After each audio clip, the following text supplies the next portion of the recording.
Thank you for staying with us now. We're being joined by the CEO of Diaspora PR as well as the leader of One New Nigeria, Jermaine Sanwo-Olu. Thanks for joining us on the program. Thanks for having me, Victor. Well, I'm beginning to wonder, 57 years after Nigeria got its independence, we just had the celebrations not too long ago.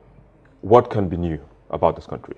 Well, I believe a lot of things can be new about the country. We're in a new age right now, and I believe it's a new time and a new season for us to reevaluate what we have achieved so far and where we are moving forward. Now, we have to paint a picture of the future, have a vision for Nigeria that supersedes what we've had in the past. We've had a situation whereby certain things have not been working. We must now have a situation whereby things are working, and for us to see things working, we must come together and work together to make that dream of a one new Nigeria work for all of us. So, I mean, in a situation whereby people are, because you're talking about working together, where people are talking about restructuring, and all these things, how do we do that? Are we first going to restructure?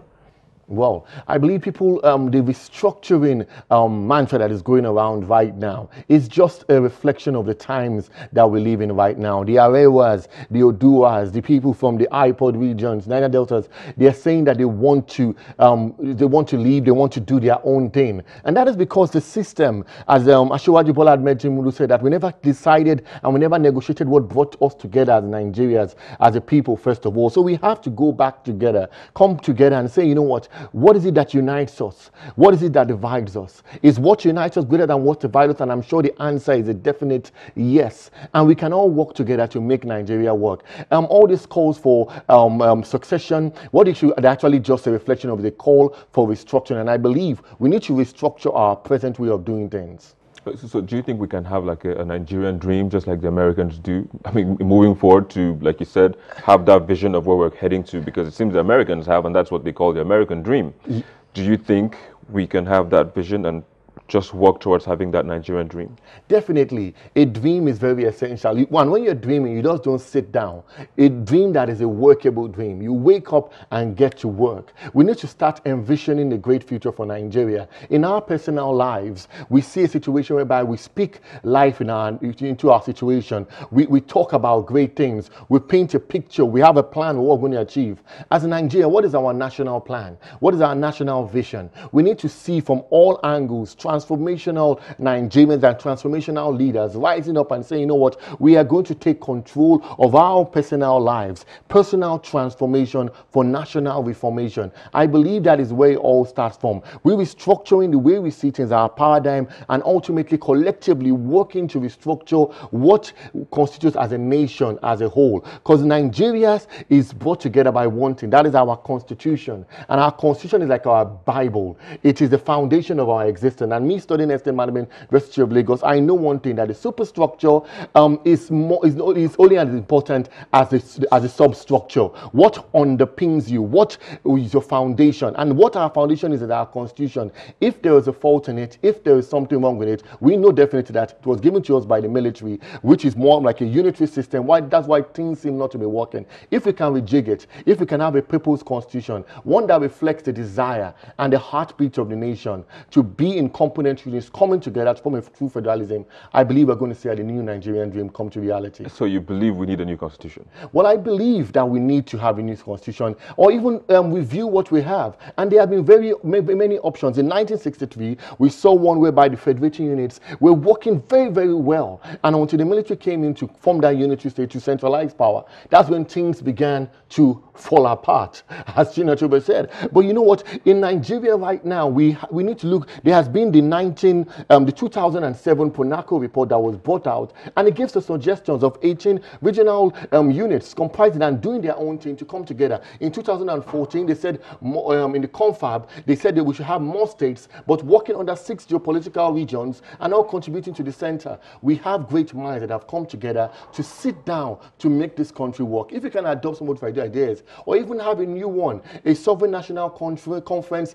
that the decisions taken there will be passed to a referendum, and Nigeria will decide if it loves that. Wouldn't that cost more money like it did in 2014 and 2007? Like you said? I believe the cost of not doing it is greater than the financial cost.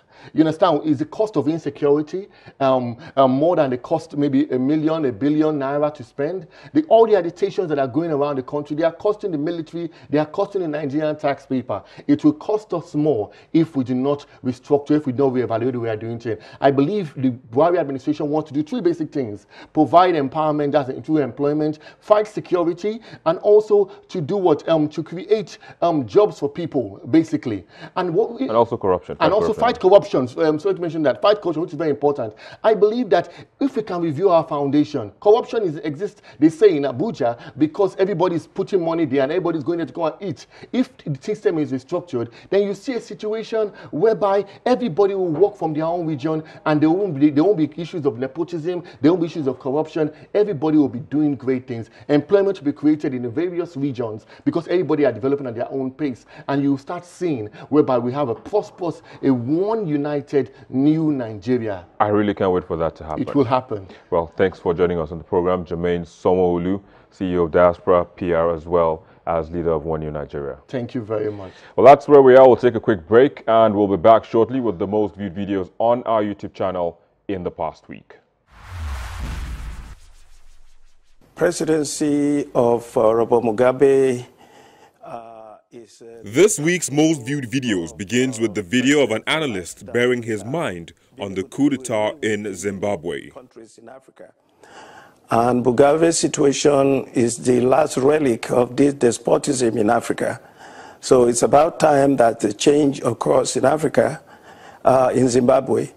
You know, he's been there for almost 40 years because they regard him as a freedom fighter and a general in the Liberation Army, and as a hero of the revolution because he's been able to work against the European settlers and has done a lot to empower the Africans, the Zimbabwean people themselves, the majority of the people. Fourth position is taken by the video of one of the governorship candidates in the Anambra elections, calling on the Independent National Electoral Commission to use technology so as to have a free and fair exercise. To make for electronic transmission of the results, their system has been built. They should test it in Anambra. They should transmit the results from the polling unit straight to their central server. And it's already public knowledge. By the time we go through the collation point, that's when people talk about party structure and that you don't have a structure, is because the structure of corruption, the structure of cheating in election is that at the point of the ward level, they compromise the officers at that ward level. The parties that have the muscle, the control over police and other agencies of security, use that apparatus to intimidate others to now fix the results they want to fix.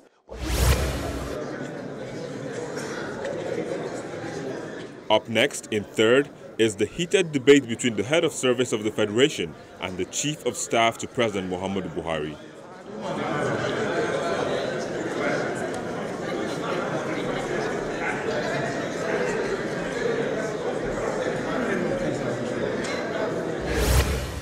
Second is the unveiling of a statue of Liberian President Ellen Johnson Sirleaf by the Imo State Governor, Rochas Okorocha.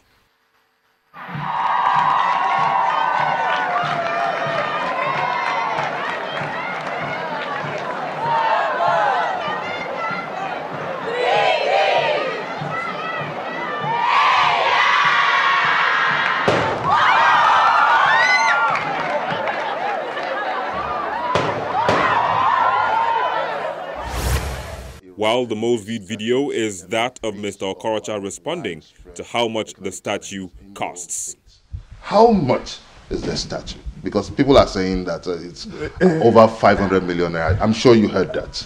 If I have my way, I choose not to speak on the amount.